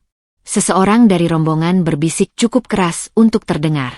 Mungkin ini memang harusnya kita tunda dari awal. Raka mendengar itu. Dan kata, tunda, terasa seperti kesalahan yang diarahkan kepadanya. Ia mengusap wajahnya, mencoba tetap tenang. Tapi napasnya sudah tidak stabil seperti tadi pagi. Ini pasti ada salah paham, katanya lagi. Lebih ke dirinya sendiri. Namun tidak ada yang merespons. Tidak ada yang mengiyakan. Tidak ada yang menyangkal. Hening yang terjadi justru lebih buruk. Karena dalam hening itu, semua orang mulai menarik kesimpulan masing-masing. Raka menatap sekeliling. Orang-orang yang tadi tertawa bersamanya. Yang tadi percaya pada rencananya. Yang tadi ikut langkahnya tanpa ragu. Sekarang, mulai menjauh secara perlahan. Dan di titik itu, Sesuatu dalam diri Raka runtuh sedikit demi sedikit. Bukan karena ia tidak bisa berangkat, tapi karena ia menyadari ia tidak lagi berada di posisi yang dihormati di ruangan itu. Untuk pertama kalinya, Raka merasakan panas di wajahnya. Bukan karena marah, tapi karena sesuatu yang jauh lebih sulit ditahan. Dipermalukan. Di depan orang-orang yang sebelumnya ia pimpin dengan percaya diri. Di tempat yang ramai. Di ruang publik. Tanpa bisa mengendalikan apapun. Ia menunduk sebentar. Ponsel di tangannya masih menyala, tapi tidak lagi memberi kekuatan. Hanya menunjukkan keterbatasan. Dan di dalam kepalanya, satu nama terus muncul, semakin jelas dari sebelumnya. Nadira. Bukan lagi sekadar pertanyaan, tapi kesadaran yang mulai berubah menjadi kenyataan yang tidak bisa ia hindari. Kembali tanpa tujuan. Keputusan itu akhirnya diucapkan tanpa banyak pilihan. Dibatalkan. Satu kata yang membuat seluruh rombongan Raka terdiam lebih lama dari yang seharusnya. Tidak ada lagi perdebatan. Tidak ada lagi harapan yang bisa dipertahankan di dalam bandara itu. Dan perlahan, satu persatu, mereka berbalik. Langkah pertama menuju keluar terasa berat. Bukan karena koper yang dibawa, tapi karena beban di dada masing-masing orang yang tidak lagi bisa disembunyikan. Raka berjalan di depan, namun kali ini tidak ada yang mengikuti dengan rasa percaya seperti saat mereka datang. Tidak ada lagi tawa. Tidak ada lagi semangat perjalanan. Yang tersisa hanya keheningan yang memalukan. Livia berjalan sedikit di belakang Raka. Tidak lagi dekat seperti sebelumnya. Jarak kecil itu terasa jelas. "Aku pulang saja," katanya singkat. Raka menoleh cepat. "Livia." Namun Livia tidak berhenti. "Aku nggak mau ikut sampai semua ini jelas." Dan setelah itu, ia berjalan menjauh, membawa kopernya sendiri, tanpa menunggu jawaban. Raka tidak mengejarnya. Ia hanya berdiri sebentar, menatap punggung Livia yang semakin menjauh di antara keramaian bandara. Di belakangnya, keluarga besar mulai berkumpul. Bukan lagi sebagai rombongan, tapi sebagai orang-orang yang baru saja mengalami kegagalan bersama. "Ya sudah, kita pulang saja," salah satu dari mereka berkata pelan. Tidak ada yang membantah. Perjalanan yang seharusnya menuju tempat suci itu berakhir bahkan sebelum dimulai. Dan sekarang, mereka harus kembali. Bukan sebagai jamaah yang berangkat, tapi sebagai rombongan yang gagal berangkat. Di dalam mobil menuju rumah, suasana jauh lebih buruk daripada saat mereka di bandara. Tidak ada yang berbicara duluan. Tidak ada yang mencoba mencairkan suasana. Hanya suara mesin dan jalanan yang lewat di luar jendela. Raka duduk diam di kursi depan. Ponselnya masih ada di tangan. Tapi tidak lagi ia buka. Karena ia tahu, tidak ada pesan baru yang akan mengubah keadaan. Di kursi belakang, beberapa anggota keluarga saling berbisik pelan. Bukan lagi tentang rencana ibadah, tapi tentang uang. Tentang biaya yang sudah terlanjur keluar. Tentang siapa yang akan bertanggung jawab. Dan nama itu kembali muncul, meski tidak diucapkan keras-keras. Nadira. Raka menatap jalan di depan. Semakin lama, semakin jelas bahwa bukan hanya perjalanan yang gagal, tapi juga posisi dirinya di dalam cerita ini. Setiap meter jalan yang mereka lewati kembali ke rumah terasa seperti pengulangan rasa malu yang sama. Bukan lagi kegagalan kecil, tapi sebuah pengalaman yang akan diingat lama. Ketika mobil akhirnya sampai di depan rumah, tidak ada yang langsung turun dengan semangat. Semua bergerak pelan. Seolah bahkan rumah pun tidak lagi terasa seperti tempat yang nyaman. Raka turun paling terakhir. Menutup pintu mobil pelan. Matanya menatap rumah itu sebentar. Rumah yang dulu terasa biasa, sekarang terasa seperti tempat yang menyimpan jawaban yang belum ia terima. Di dalam kepalanya hanya ada satu hal yang terus berputar. Bukan lagi tentang keberangkatan. Bukan lagi tentang Livia. Tapi tentang satu pertanyaan yang semakin tidak bisa dihindari. Apa yang sebenarnya sudah dilakukan Nadira? Rumah yang tak lagi sama. Langkah Raka terasa berat saat memasuki halaman rumah. Tidak ada suara. Tidak ada aktivitas. Tidak ada sambutan. Rumah yang biasanya terasa hidup, Meski hanya dengan keheningan Nadira, kini terasa berbeda. Kosong. Terlalu kosong. Ia membuka pintu utama. Dira. Tidak ada jawaban. Hanya suara pintu yang berderit pelan saat terbuka lebih lebar. Raka melangkah masuk. Dan langsung berhenti. Ruang tamu rapi. Terlalu rapi. Tidak ada tas Nadira. Tidak ada barang pribadi di meja. Tidak ada jejak kecil yang biasanya menunjukkan seseorang baru saja berada di sana. Seolah rumah ini tidak pernah benar-benar dihuni oleh siapapun dalam beberapa waktu terakhir. Raka berjalan lebih dalam. Dira. Suaranya lebih keras kali ini. Masih tidak ada jawaban. Ia masuk ke ruang kerja. Kosong. Laptop tidak ada. Berkas-berkas yang biasanya tersusun rapi juga sudah hilang. Laci terbuka. Rak bersih. Tidak ada tanda-tanda terburu-buru. Justru sebaliknya. Semuanya terlihat teratur. Seperti seseorang yang memang sudah merencanakan ini dengan tenang. Raka berdiri diam. Untuk pertama kalinya sejak perjalanan itu gagal, ia tidak sedang menghadapi keramaian. Ia sedang menghadapi ketiadaan. Ia membuka kamar. Kosong juga. Lemari terbuka sebagian.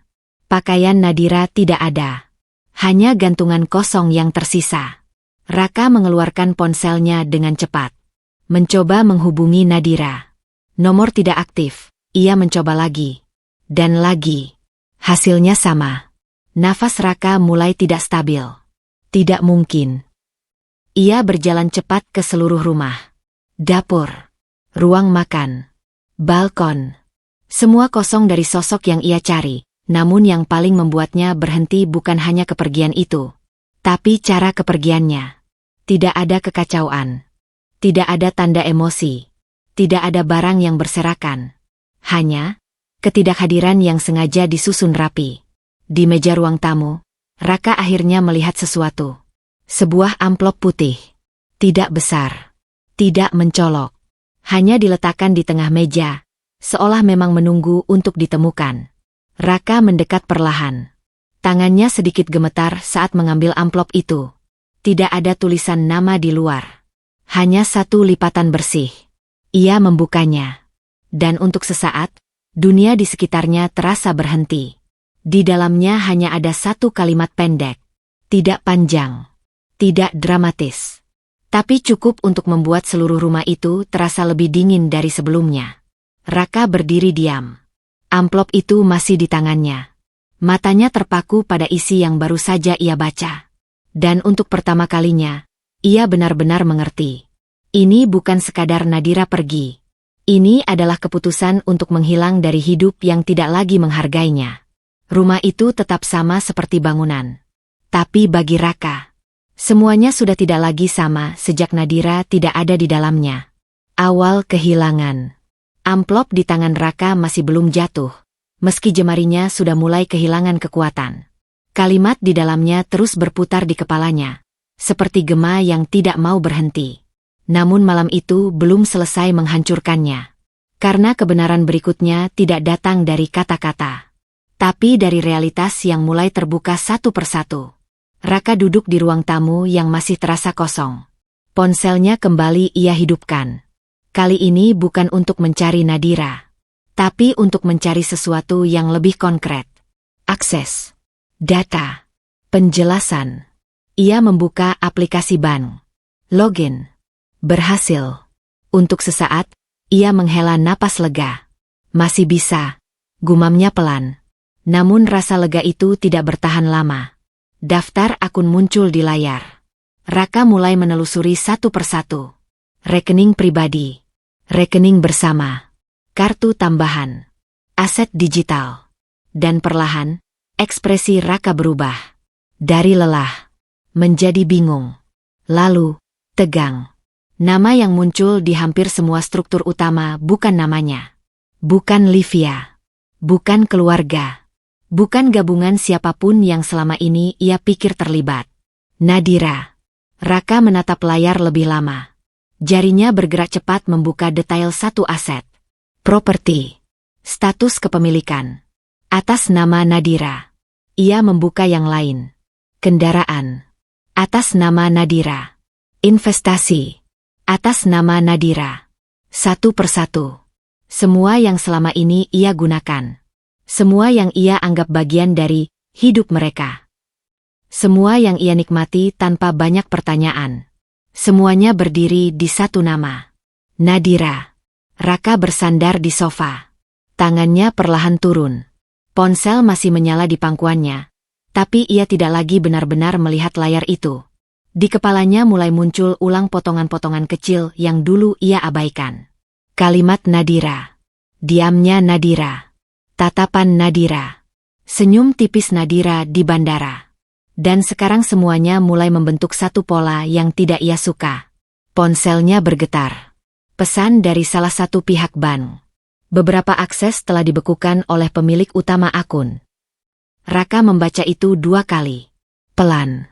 Lalu lebih lambat lagi. Pemilik utama. Kalimat itu menempel di pikirannya. Seperti sesuatu yang selama ini ia tahu. Tapi tidak pernah benar-benar ia hormati. Ia berdiri tiba-tiba. Berjalan cepat ke ruang kerja Nadira. Namun ruangan itu masih kosong.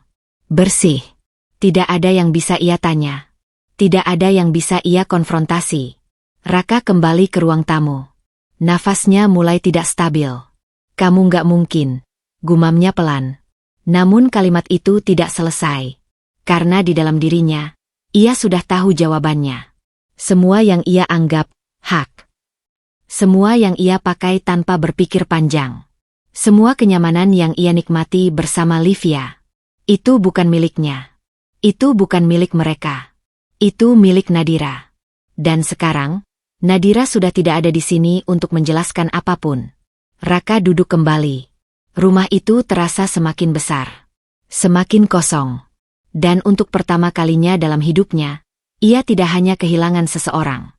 Ia kehilangan tempat berdiri. Bangkit dengan martabat. Di sebuah kota yang jauh dari rumah lamanya, Nadira berdiri di depan gedung kantor barunya. Tidak ada sorotan. Tidak ada drama.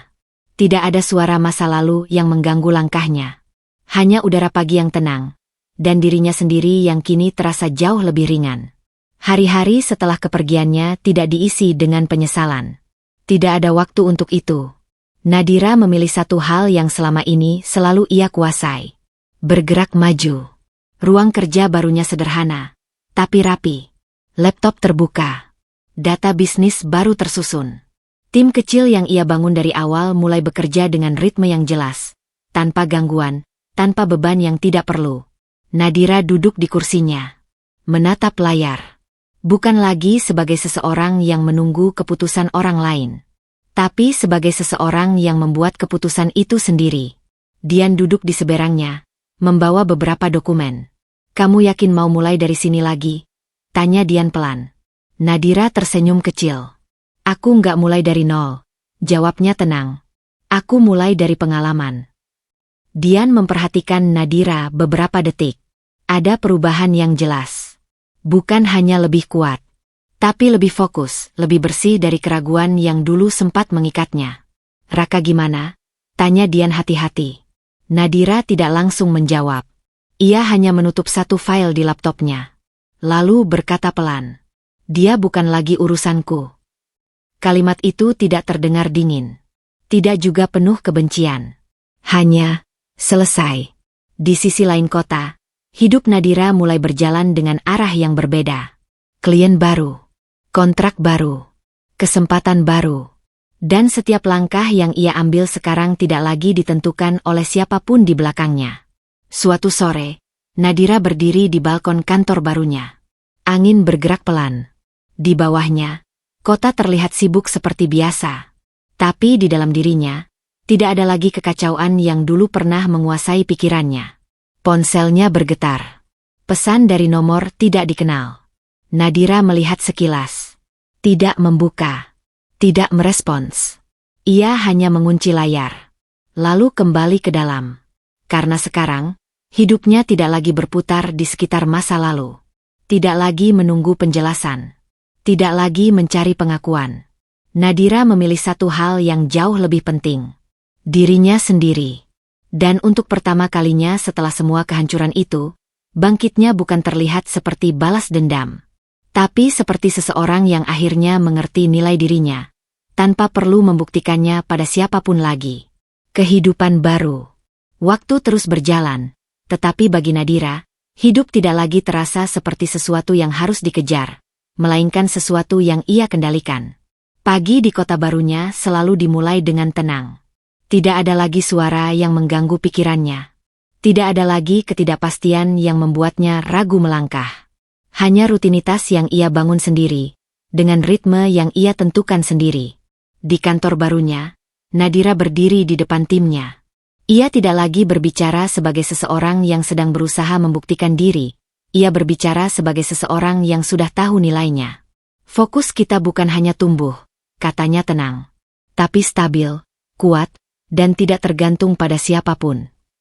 Semua orang mengangguk. Dan untuk pertama kalinya, Nadira tidak merasa perlu menoleh ke belakang untuk memastikan ada yang mendukungnya. Karena ia sudah menjadi penopang dirinya sendiri. Dian mendekatinya setelah rapat selesai. "Kamu sadar nggak?" tanya Dian sambil tersenyum kecil. "Kamu sekarang beda banget." Nadira menatap jendela kaca besar di depannya. "Aku nggak beda," jawabnya pelan. "Aku cuma kembali ke diri aku yang dulu sempat hilang." Dian terdiam sesaat, lalu mengangguk. Dan tidak ada lagi yang perlu ditambahkan. Nama Raka sudah tidak lagi muncul dalam percakapan Nadira. Bukan karena luka itu hilang, tapi karena luka itu sudah tidak lagi mengendalikan arah hidupnya. Kadang masa lalu masih datang seperti bayangan samar, bukan untuk disesali, tapi untuk diingat sebagai pelajaran yang sudah selesai. Suatu sore, Nadira duduk sendiri di balkon apartemennya. Angin lembut menyentuh wajahnya. Ia menatap langit yang perlahan berubah warna. Tidak ada amarah. Tidak ada dendam. Tidak ada pertanyaan yang tersisa. Yang ada hanya keheningan yang damai. Dan kesadaran bahwa ia sudah melewati sesuatu yang dulu hampir menghancurkannya sepenuhnya. Namun justru dari situ, ia menemukan kembali dirinya. Nadira mengambil napas panjang. Lalu tersenyum kecil. Bukan senyum kemenangan. Bukan senyum luka. Tapi senyum seseorang yang akhirnya benar-benar bebas. Karena ia tidak hanya kehilangan seseorang. Ia telah kehilangan versi dirinya yang lama. Dan menemukan versi dirinya yang jauh lebih kuat. Pesan moral. Jangan pernah menyalahgunakan kepercayaan seseorang. Karena kepercayaan bukan sesuatu yang bisa diganti dengan alasan. Atau diperbaiki dengan kata maaf yang terlambat. Saat kesabaran seseorang habis, mereka tidak selalu berteriak. Kadang mereka hanya pergi. Diam-diam, tenang, dan tanpa jejak. Dan ketika itu terjadi, balasannya bukan datang dari kemarahan, tapi dari konsekuensi yang tidak bisa lagi dihentikan.